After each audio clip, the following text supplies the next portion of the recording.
Good day, ladies and gentlemen. It's Eric Coffin. I'm speaking to you from the January 2020 Metal Investors Forum in Vancouver. I'm here with Jeff Wilson, the CEO of Precipitate Gold, a company I'm intimately familiar with, as my late brother and I were actually founders of it. Jeff has been focused for the last year or so on a very large project in the Dominican Republic called Pueblo Grande. It surrounds Barrick's very large, very successful Pueblo Viejo mine. Things have gone pretty well for you if you look at the news releases, and for that matter, if you look at the stock chart.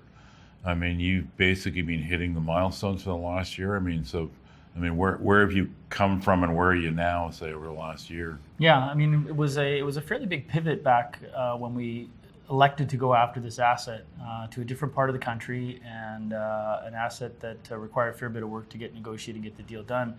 But upon completing that transaction, being able to take the time and do the necessary sort of sequential events to advance to a point where we are now, which is drill ready. And so it was a lot of science and a lot of exploration, geophysics, geochemistry.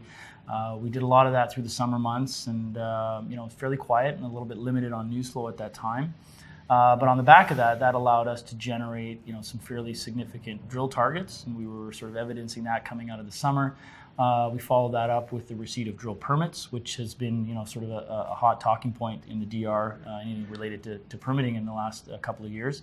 We received those in a timely fashion, and then shortly thereafter executed on a private placement and raised $1.3 million in anticipation of financing a drill program. So all of those events happening sort of in the second half of last year has kind of positioned us where we are now, which is drill ready and excited to get the drills turning on some of the targets we've delineated over the last 12 months. And you just you put out a release the other day saying that you bought what amounts to, it's the equipment, but put together 4 or 5 man-portable rigs.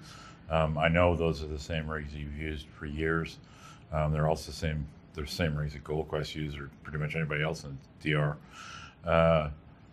And I know you did that because the drill company that you expected to be doing it ended up going in receivership.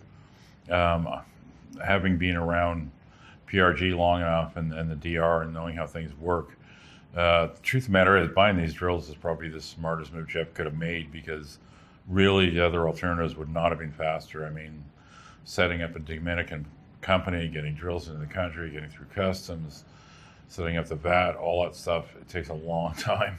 Anyone new coming in would have taken months. So I don't think you've added to the timelines in terms of starting the drill program fairly soon. But if things go according to plan, you've probably generated a pretty big cost savings, I would think. That's how things should probably work out ultimately. Yeah, and that really is it. I think we were sort of faced with a bit of an unexpected reality that this stuff had gone into receivership, and so we did look at other options.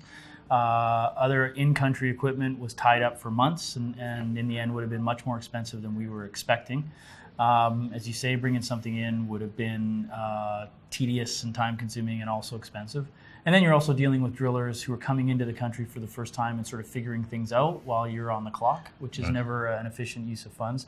So yeah, the ability to secure this stuff, the primary purpose there was to keep it in country, because importing gear of this kind into the country can be a long process. So both GoldQuest and ourselves saw the value in keeping that equipment in country. For us, obviously, that desire was expedited by the fact that we had drill targets that we wanted to get going on pretty quickly. And so we got these at what I would consider to be a significant discount to value. And aside from putting together a few miscellaneous, perhaps missing or insufficient parts to get everything up to snuff, to have one quality, ready to go drill, I think we can get that completed relatively quickly here, and within reason, stay within our expected timelines to get started. Okay, and so you're going to start drilling in the next few weeks with a little bit of luck. Lower operating costs means you can probably maybe squeeze a little more meterage out. You're already looking at doing a 2,500 to 3,000 meter program. One thing that's probably worth pointing out is, as far as I know, all of the holes you got planned are in what you call the Loma Cubaba, which is up in the northwestern portion of the of the project, essentially immediately west of the Pueblo Viejo pits. But it's a really big property, and there has been historic work done in 3 or 4 different areas. I don't think it's all even the same model. Has Mike Moore, the VP Exploration, has he just focused on that lithocap, or has he been looking at the other stuff as potential drill targets as well? Yeah, he has been looking elsewhere, and I think as everybody knows in exploration, there's always sort of got to be a plan B and C, because the unexpected does happen. Things don't always go as planned. So as we're pursuing our primary target, immediately west of the Barrick Pueblo Viejo pits, we've done a fair bit of prospecting. In fact, during the month of December, for about a month, we had a crew down there of very high level Canadian exploration geologists who were, once they finished sort of plotting up specific detailed locations for the pending drill program, then took advantage of that time to be able to go off and hop around some of the other parts of the property, and a sort of a satellite property as well, a little bit to the east. And yeah, it is different geology, different systems, different styles, but again, highly prospective. And I think in 2 cases, certainly there's been some impressive prior drill results that have come from some of those zones that we see requiring follow-up. So as the drills get turning on our primary target in and around the lithocap zone, you can rest assured that we'll have some better understandings of some of the other secondary targets, and hopefully start to advance those during that time. Okay. Precipitate Gold, PRG on the venture, PREIF? Yes, correct. On OTC in the U.S. Drill program coming up right next to Pueblo Viejo.